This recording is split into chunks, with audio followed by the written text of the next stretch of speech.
we'll have a quick training over templates and how to design your own templates.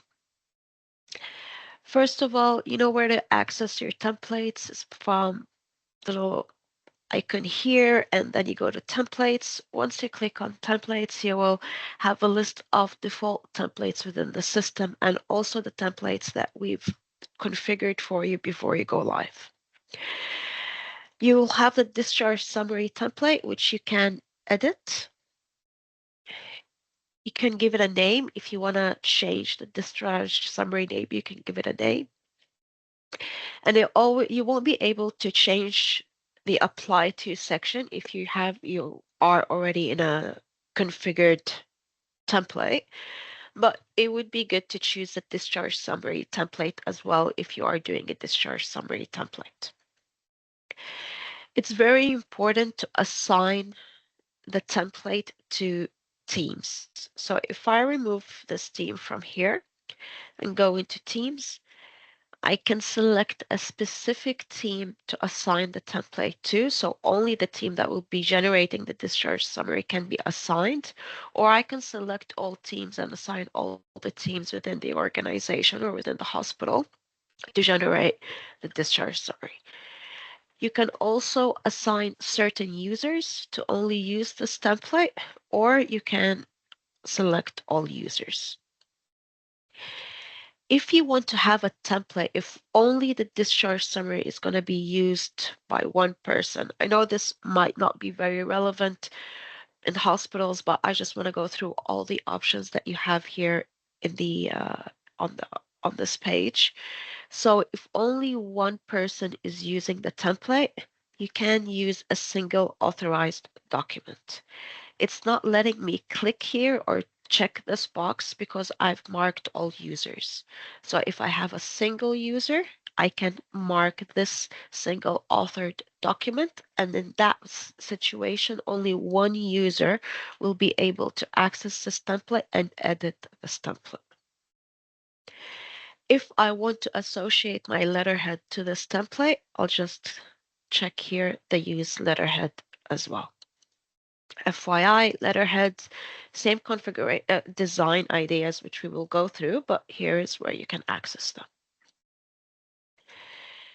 The first effective date will be the date that you create this template in. And last effective date, if you want to, so let's say you're going to be redesigning the template. I know that I'm going to be using a new template, a new design, or I'm going to have a new logo on the 26th of July. If I put here the 26th of July, the template will be inactive automatically on that date. So you will no longer see it on the front end. So that's one way to make it automatically inactive on a specific date if you want to. Please stop me if you have any questions. I tend to forget if anyone has any questions, so please interrupt me and feel free to interrupt me anytime you want. In the discharge summary template, you've got the headers, you've got the body of the template, and then you've got the footers. We'll start with the headers. In the headers, most of you guys, when we were designing your templates for you, you've requested for your logo to be here on the left side of the header and for the client details to be here on the right side of the header. The middle part of the header is normally either empty or might have the name of the hospital in small writing. So it's all up to you. But let's add here the logo of the organization. There's multiple ways you can do that. You can insert an image by clicking on the image icon and clicking upload and browsing from your computer. So I click browse for an image. Will take me here and I can select my image, open. It will give me dimensions. I'm not technical. I don't know what these dimensions mean. So I just click OK. It's uploaded. I feel like it's too big, so I'll just make it smaller. And I'll feel, okay, this looks like a reasonable size. Another way you can do it, so if I delete this, another way you can add your logo is by simply dragging. As you can see, I'm dragging the icon from my desktop again to the header on the left, and then I minimize it to the size that I want. This is how you can add a header. Let's go to the right-hand side here and add the more important or the mandatory data to be on a on a discharge summary. So normally it's the name of the patient, and there is a trick here. So if I click enter, you see where the writing will be, where the typing is too far low. But like there's a big space between the name and the text and test text. So what I normally do is shift enter, and then I write the next line, and then shift enter, and then that. For the name, I go to bookmarks. You'll find lots of bookmarks. Bookmarks are ways to auto-populate information into your template and let it show on on the front end. So I want the client's full name. So when I hover over the full name with my mouse, you can see I've got first name, preferred name, surname, and so forth. But I want the full name. So I will just click full name, and you will have the code here for the full name. Go date of birth, client, and date of birth, and then address, client, and full address. I personally believe 11 is a very big font for the header, so I would go 8, and then you can have these as bold as well. It just looks prettier. Other thing I normally try to do is, you see how here Verdana is the text or the font.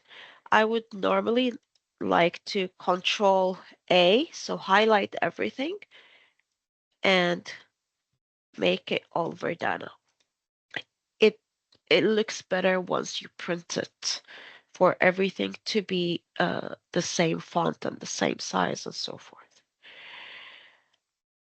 Another trick we normally do here, some clients request a lot of information to be on the header. And in that case, if the client's full name is too long, for example, it might be going down to the line beneath it. So it doesn't look good. So one thing we do, so I'll just move everything at the bottom. One thing we normally do is add a table. So I'll add a 2-column table like that. Add the information. So I'll highlight it, drag it, and drop it. Something like that. But having a table here does not look good. So I click on the table with my left button on the mouse, and then go Table Properties, and then go into Advanced. Border color, I want to make that instead of black, I'll make it white. That's the code for white.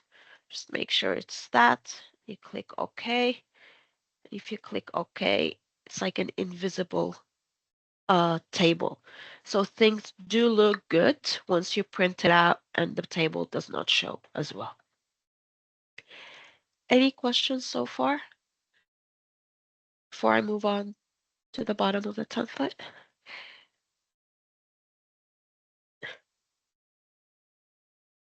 Alrighty then. For the body of the template, we have, of course, the most famous bookmarks. Here's for the mandatory data that needs to be submitted for MHR. So all this information can be found here in the Encounters tab, and you can pick. Sorry, you can pick what you want to include to be in the discharge summary that you are printing.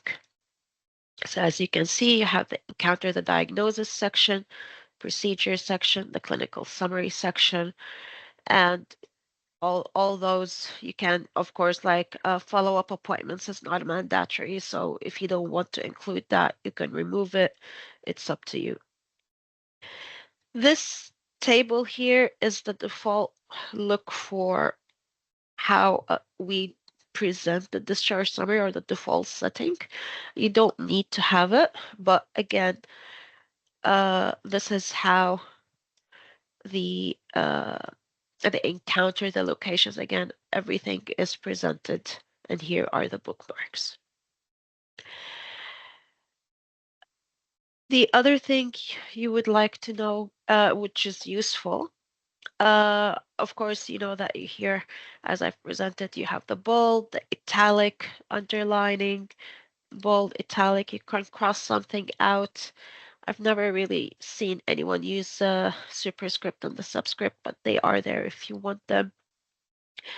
You've got formats as well, so you've got the heading formats, so you can choose something like that, either the same ones, and then it's like a Word document, so very similar to a Word document.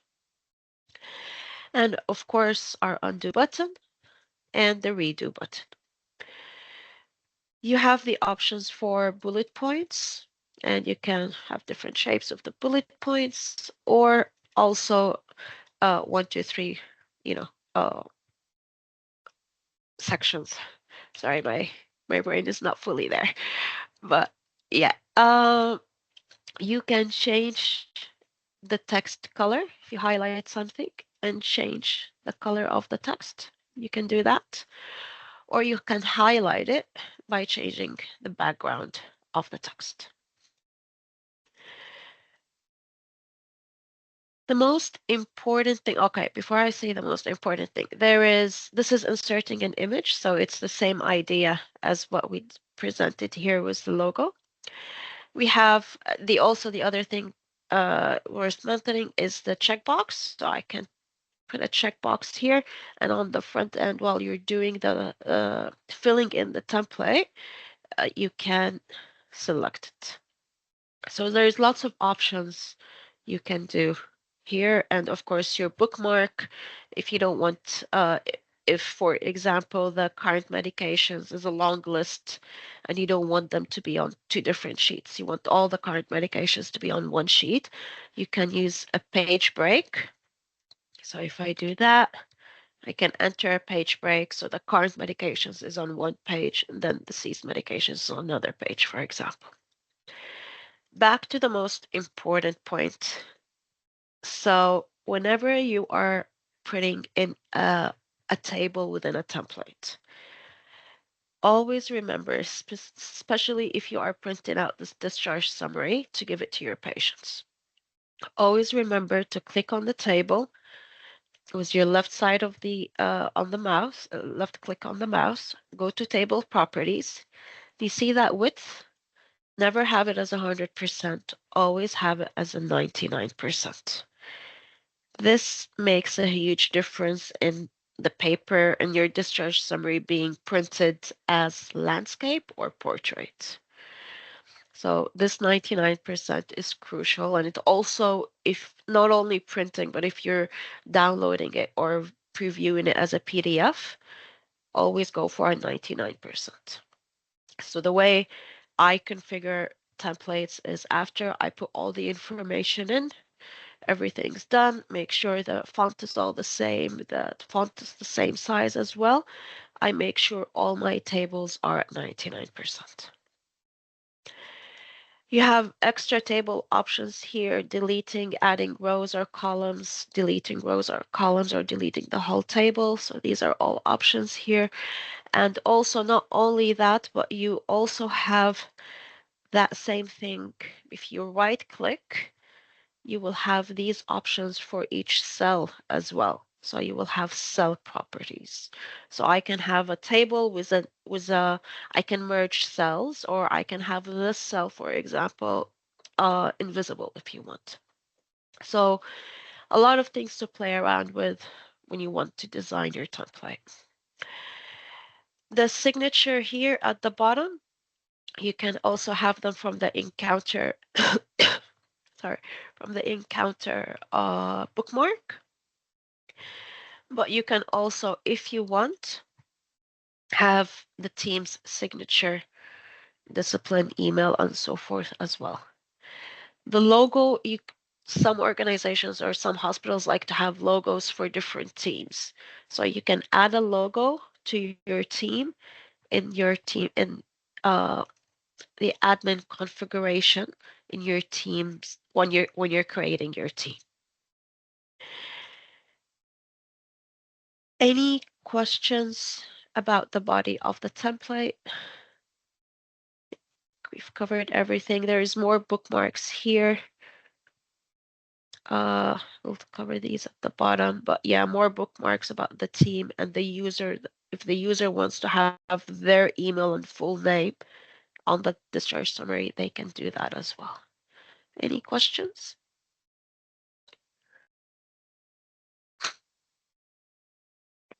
For the footer, normally we would have the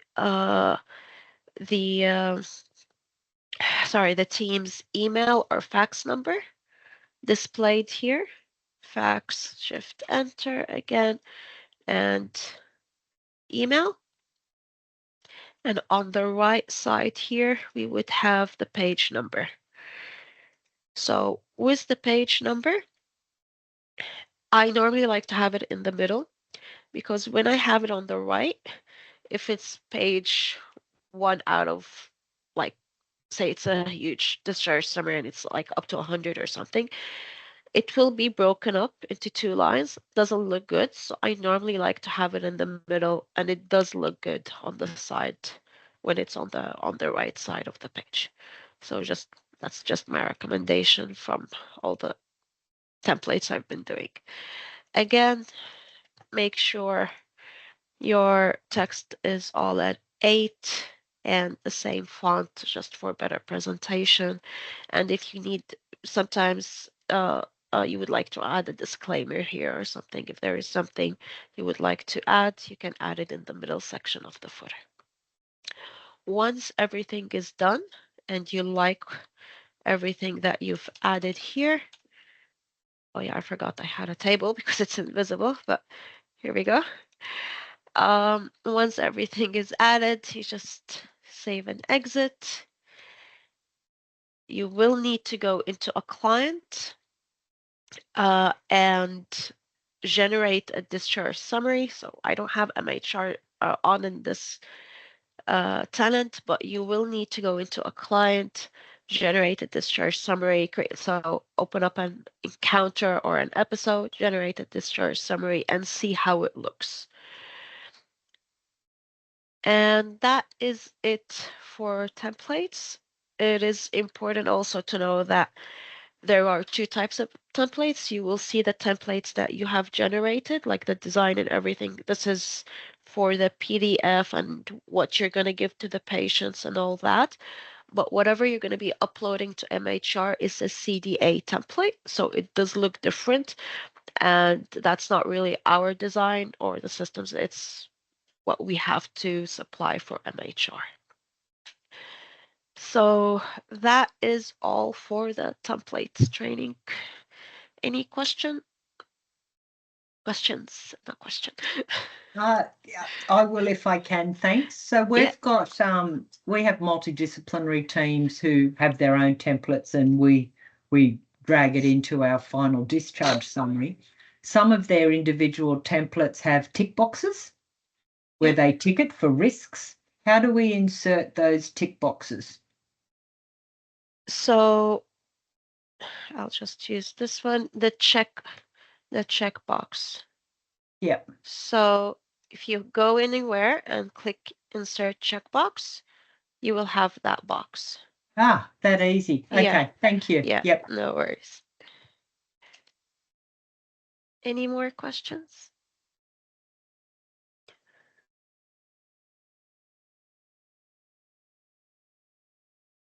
No, I think All right. we're all good there. I'll reshare my screen and we can go to the reports section. There you go. Thank you. Okay. And Marina will do the speaking. I'm just presenting. There you go, Marina. Thank you. Alrighty. So, as you can see on the screen, there are multiple reports that you can generate for MHR that would be useful for you.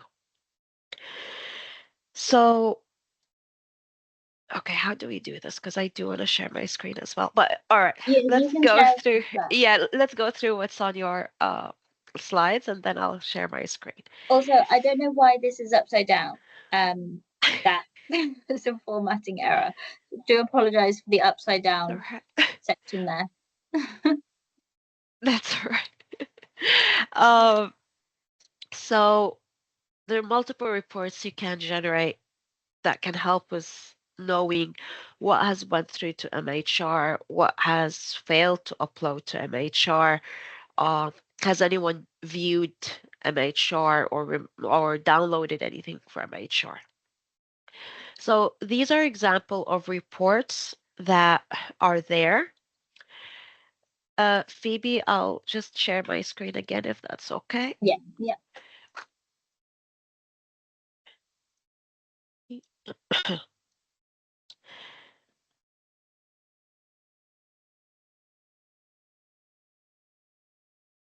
Alrighty then. So as you can see, can everyone see my screen? Yeah. Alrighty. So Yeah. how do we get these reports? You get them by going into your reports section and then clicking on audit logs. Once you click there, you will get this filtering section here where you can search for a certain thing or activity, events, features. You can search for anything or keywords. And then you've got your range date. You can search by staff if you want to know what that certain staff member did throughout the whole system or regarding MHR. And I'll show you how to filter that. You can filter by events and then by features. So for MHR, I would go here, click MHR. If I click search here, let's just go back with the dates a little. So I'll go back a year. Nothing happened in a year. 22. Alrighty. So if I just click MHR and click enter, it will give me all the activities that happened on MHR within the system. As you can see, it's a huge list. So of course you can use your sort by date or group. You can group by event or staff members as well. So you can use, or even by the IHI or HPII numbers. So you can use all these filters to better view the list or this filter as well. So let's, for example, group by event. Click apply. You can see who has viewed MHR. You can see does MHR exist for certain patients in your system. You can see if upload has happened or if upload has failed. I think these are the most two important reports for you. So to get a better view, let's go here. So you'll have in the features, you'll have MHR, and in the event, you'll have upload, and then you click search, give the time frame that you want to check in, and this is all the uploaded documents that have been to all the patients that have been uploaded to MHR. It gives you who has uploaded it, what's their team, and the date and time of that upload. But you also can view the upload failure. So if there is a couple of discharge summaries that you've tried to upload and you're not sure whether they have uploaded or not, this is how you can search for them. Another way you can see those upload failure is if you go to your notification tab and if you look for recent activities. I think it was in this tenant. Yeah, this tenant. So if you go to your notifications tab, you'll see documents that need manual delivery. If you click on that, yes, Donal, you can. I'll show you that as well. If you click on the documents that need manual delivery, you will see that one of these messages here will tell you was not able to upload to MHR. And it will ask you, do you want to resolve it? Or do you want to download the discharge summary and basically upload it in whatever way other than that you want to do? But it will ask you if you want to resolve this issue. And once it asks you to resolve the issue, it will give you the issue like, for example, patient does not have an IHI number. User that signed the discharge summary did not have an HPII number. So it will list the issue for you on why it wasn't uploaded to MHR. In the upload or upload failure, so, oh, sorry, here, upload or upload, let's go back, sorry, 2021, MHR, oh yeah, sorry, wrong tenant, sorry. Yeah, that one. Upload failure. All right. To answer your question, Danelle, you have the upload failure report. You can download it to CSV and then you can print it. So this is the way you can print. So as soon as I click here, it's downloading. If I open it up, you will have the Excel sheet with the information. Sorry, my laptop is opening up the Excel sheet and you can download that Excel sheet.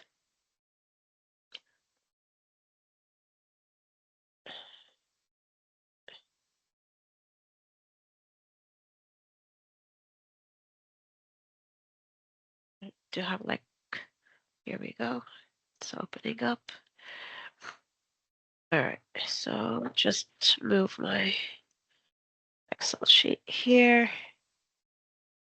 And as you can see, you can download it. It shows you the HPII, HPIO, the staff member, the event, the date. Yeah, so it shows you a lot of information that you can have within in that report. And that is it.